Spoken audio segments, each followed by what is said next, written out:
Hello and welcome to Final Fantasy. I'm the Magi, and before the preview season even started, I had theorized over on Patreon that the Final Fantasy set had originally been designed with the commander market in mind, and then later it was ported over to every single constructed format as well as its own limited environment. And now that we've seen the entire card set with over 100 legendary cards, plus a few more that care about legendary, I feel pretty assured that speculation is proven correct. This was definitely intended originally to be a commander set, and has actually turned out to be a very budget-friendly set. For that and other reasons that we will cover today.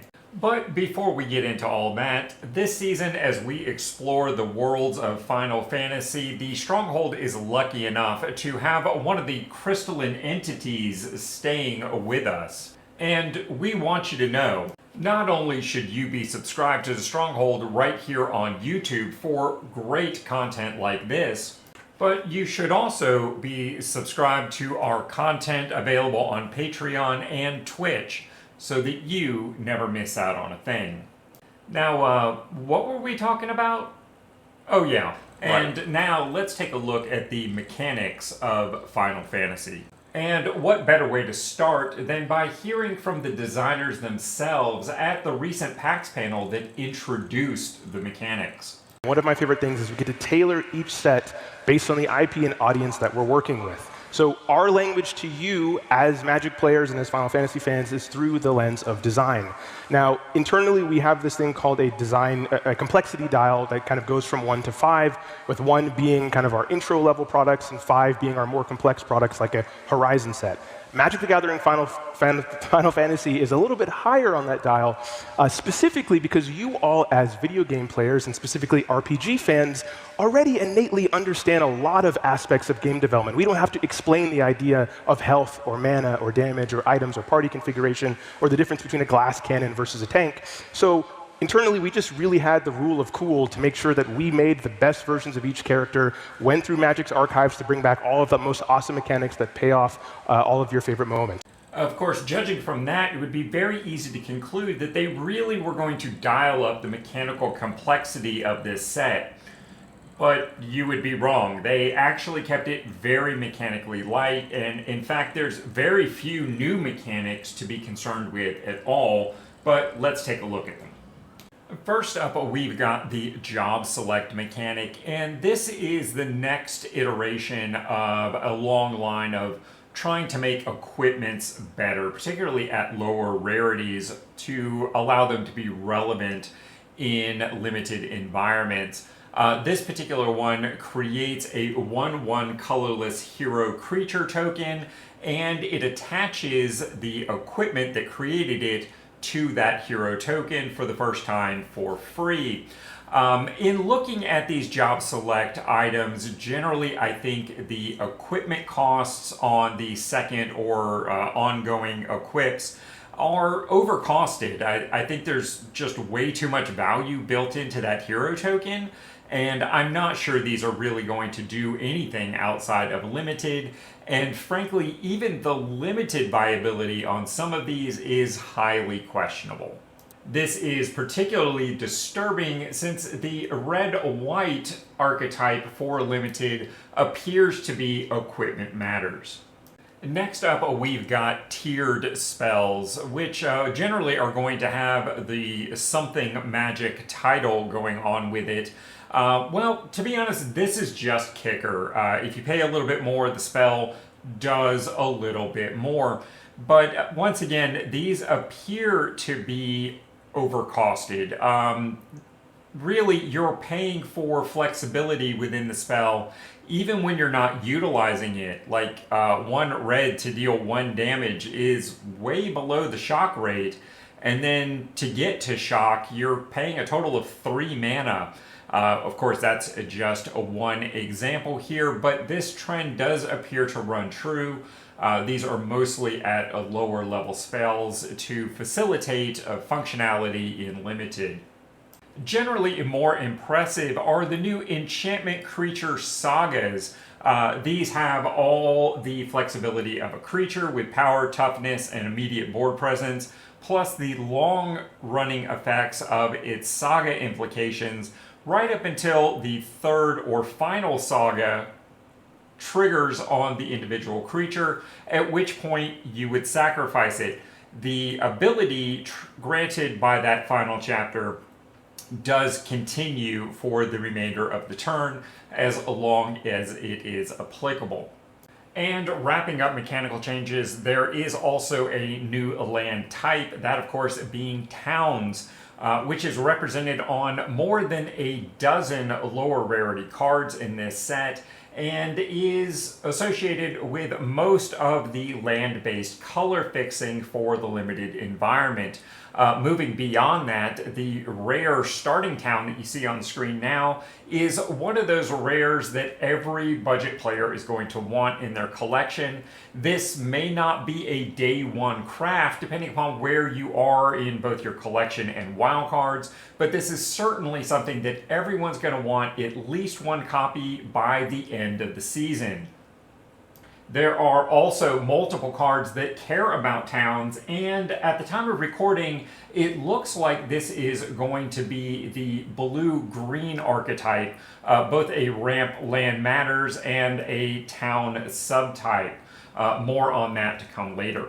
Alright, so we have already talked about the red-white Boros deck being built around equipment, and the green-blue Simic deck being kind of a Towns Matter ramp deck. But now we've got all of the different archetypes available. To no one's surprise, blue-white is an artifacts deck.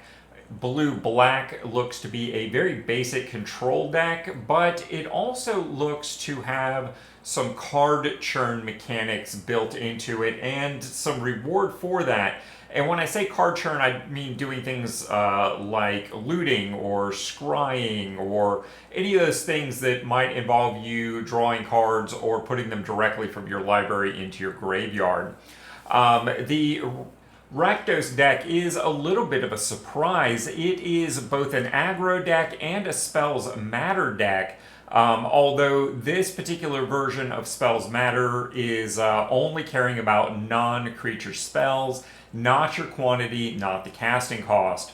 Red-green, much to no one's surprise again, is a landfall aggro that looks to be just chock full of chocobos. And, well, isn't that wonderful?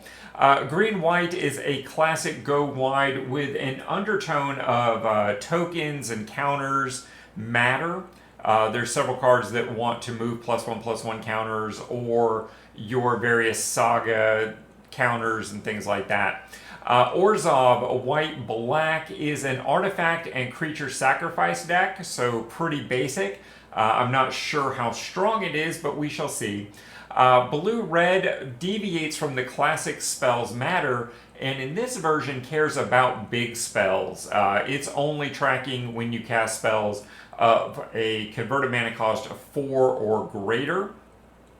The black-green is classic graveyard with self-mill and things like that. Not terribly impressive on that one. But again, we will see what it can do with those flashback cost spells and things like that. Overall, over the last year and a half, it has gotten more difficult to build a full budget deck out of a single set's draft archetype. But I really think if that is something you are keen to do, this may very well be the best set we have seen in a long time. Many of these archetypes are architecturally unique and mechanically unique and won't necessarily fit directly into existing standard builds. Like Landfall is something we haven't seen in a long time. The Town Ramp is going to be pretty unique. White-blue is that artifacts build, and it's going to start here, but I think we're going to continue to see it over at least the Edge of Eternity set, so definitely keep that in mind as you're adding cards to your collection. And not to worry, we'll be talking more about the different draft archetypes for this limited environment and putting together a draft strategy in an upcoming video. Alright, so as we start to talk about individual cards with a little more focus, many of you already know, I'm not going to waste your time telling you that every rare and mythic is at least situationally good. That's why they're rares and mythics. And we've already talked about one rare land that I think is head and shoulders above the rest as far as budget players and trying to make flexible, inexpensive mana bases. And to be fair, most of the other rare lands in this set at least deserve a good ponder on it before deciding whether you want it in your collection or not. But the reality is, by the time you open packs, you're probably going to fill out at least one-ofs on those lands. And beyond that, though, there are still two higher rarity cards that I think are, again, above average for budget consideration. The first of those at rare is the literally legendary Regalia. 4 mana artifact, 4/4 creature stats, crew of 1, and haste.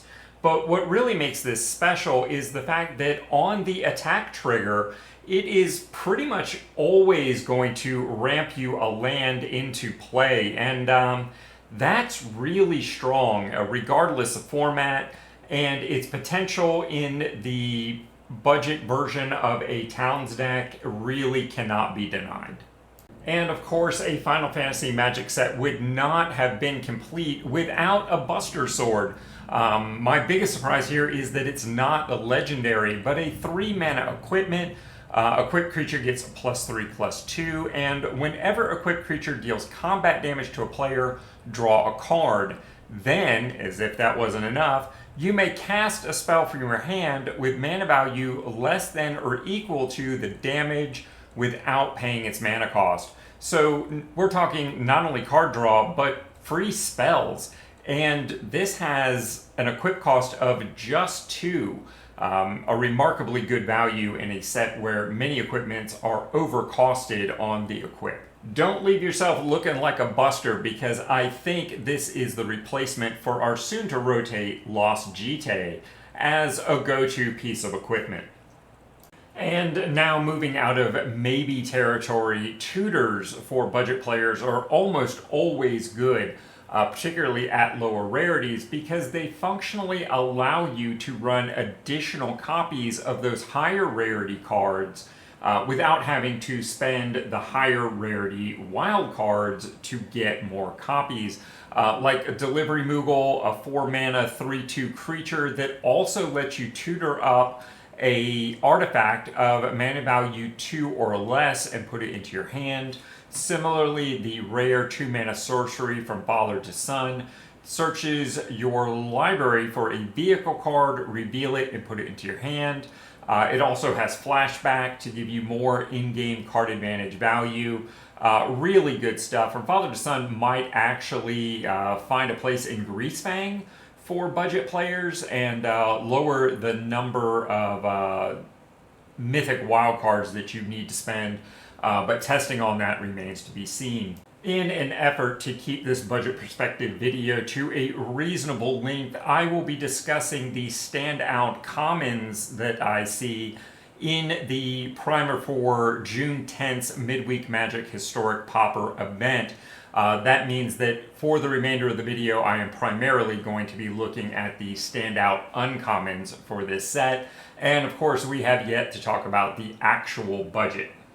One thing which makes Final Fantasy so intriguing for budget players is the items we've never seen before, particularly at lower rarities, like Sid Timeless Artificer. This is the first time, at least during the Arena era, that we have seen a gold card that allows you to have any number of them in your deck. Likewise, it's also the first time, at least during the Arena era, that we have seen a gold card with cycling.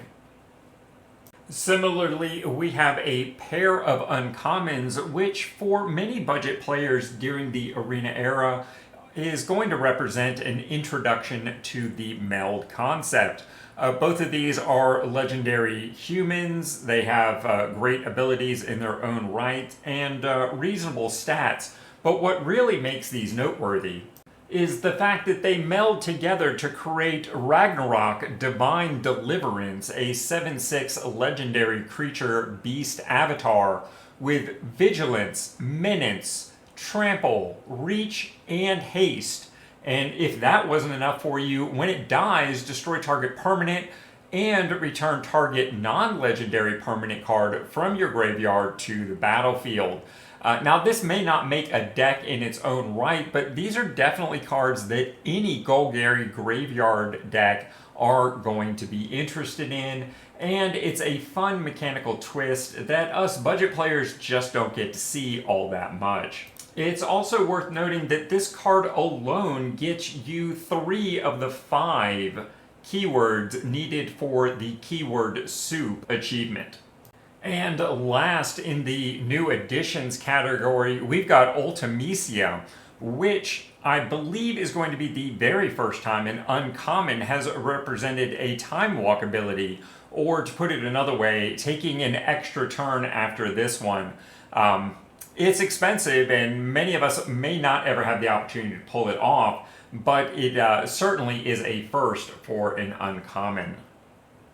Now, not every card can be a first. In fact, some are going to seem very familiar, like Ambrosia Whiteheart, a 2-mana 2/2 legendary creature bird with flash. And when it enters, you may return another permanent you control to its owner's hand, giving you a very familiar pixie-like ability. This one also has the landfall trigger of giving it a +1/+0, and that is going to be very important to the bird deck.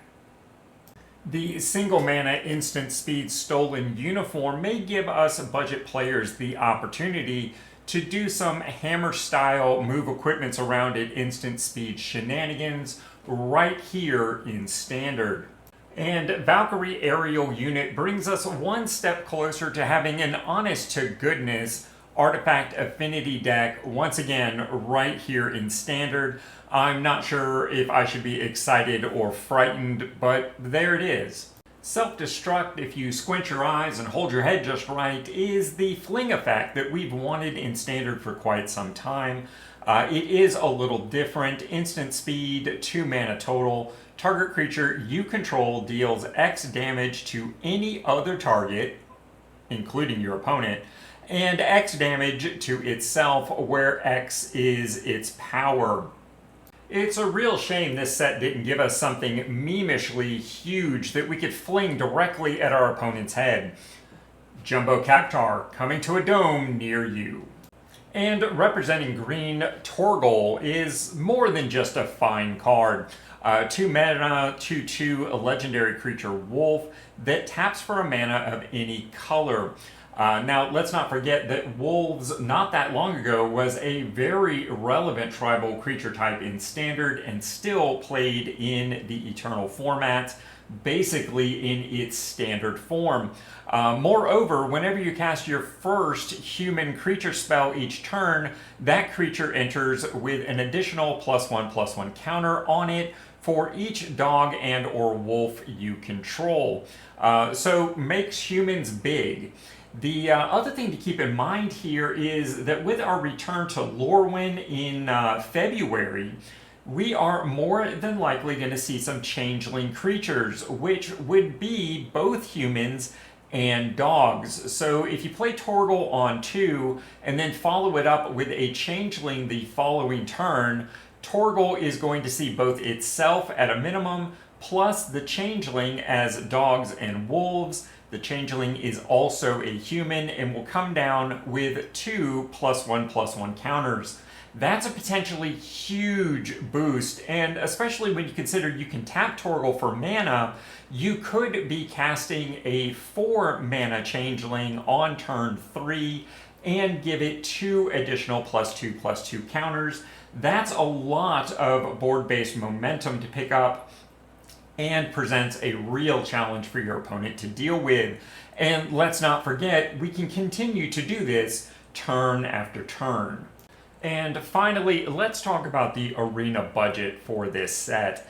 And to put it briefly, I think the baseline budget is going to come pretty close for most players.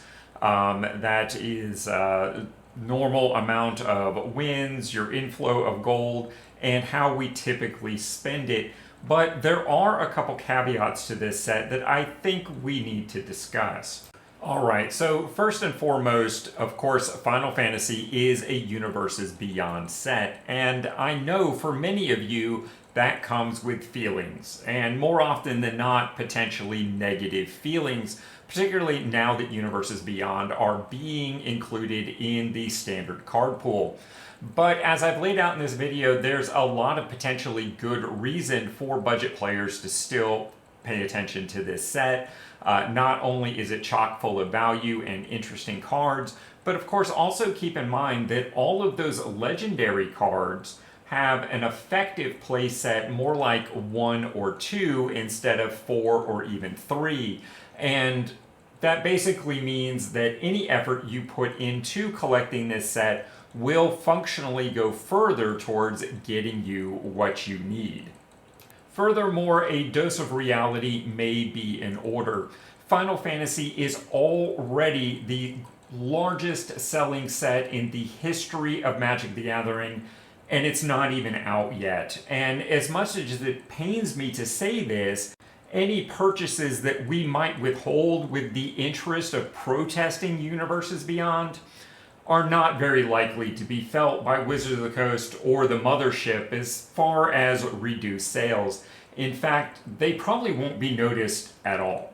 But hey, I'm not here to tell you what to do or not to do, just give you things to think about, and you need to follow your heart and vote with your wallet as you see fit. Next up, for some of you, it's going to be important to know there is no alchemy set planned in conjunction with Final Fantasy. Alchemy, of course, is going to continue to exist. Final Fantasy cards will be legal in Alchemy for the normal period of time, but there will be no 30-card expansion designed and released to carry on the themes of Final Fantasy further in Alchemy. So be sure to not set aside resources waiting for this because it's just not coming. And the last caveat that I want to talk about is jump in. There definitely seems to be something going on with the coding in the background on this. But to be honest with you, I'm not 100% sure what it is because they haven't told us at this point. That is the time of recording. At first I thought maybe we weren't getting jump-in packs for Final Fantasy, or maybe all the Universes Beyond, but since they are standard playable, that's felt weird. What I now think is much more likely is that we're going to get a special jump into Final Fantasy event, much the same way some of you will remember we got with Lord of the Rings, where they close the existing jump-in pool and we get a special release of jump-in packets for Final Fantasy. In this case, it's probably going to be like 10, 15, 20 packets. Maybe one for each color pair and one for each monocolor. Maybe a little more, maybe a little less. It's impossible to know at this point. But in either case, I think this is a good thing because for those that want to play Jump In and get those Final Fantasy packets, you're much more likely to do that in a pool of exclusively Final Fantasy as opposed to Final Fantasy being, I don't know, 10 out of 90 available packs or something like that. So I think this is probably going to be a good thing, even if I don't know exactly what it is. And sadly, we probably won't know until it goes live. As for me, my plan for this set is to, well, follow the basic plan, do the normal amount of jump in and drafts. The one area where I may differ a little bit is the number of packs. Depending upon how my uncommon collection is developing with regards to what I think are going to be staples, as well as the legendary uncommons, I may buy less packs. In fact, I'm pretty likely to buy less packs here. And depending upon how productive that jump in and draft period is, the free packs might be enough, and I might drop down to buying 0 packs in this set and pushing all of that gold into Edge of Eternities. But of course, there's a lot of if in that statement, and we'll just have to see how it goes. And the same will be true for you, I expect, individually as well. So there it is, guys. Those are my thoughts on Final Fantasy coming to Magic the Gathering, and more specifically to Arena. But now is your opportunity to get down in the comments and let me know what you think about the set, the individual cards, or its impact on Standard. I want to hear from you. And of course, I want to take this opportunity to thank my supporting patrons, because being a small content creator comes with big bills. And I just couldn't do everything that I do without their monthly support. Thanks, guys. And of course, if you enjoyed this video and found it helpful in your Arena experience, we have a few suggestions for what you could watch next.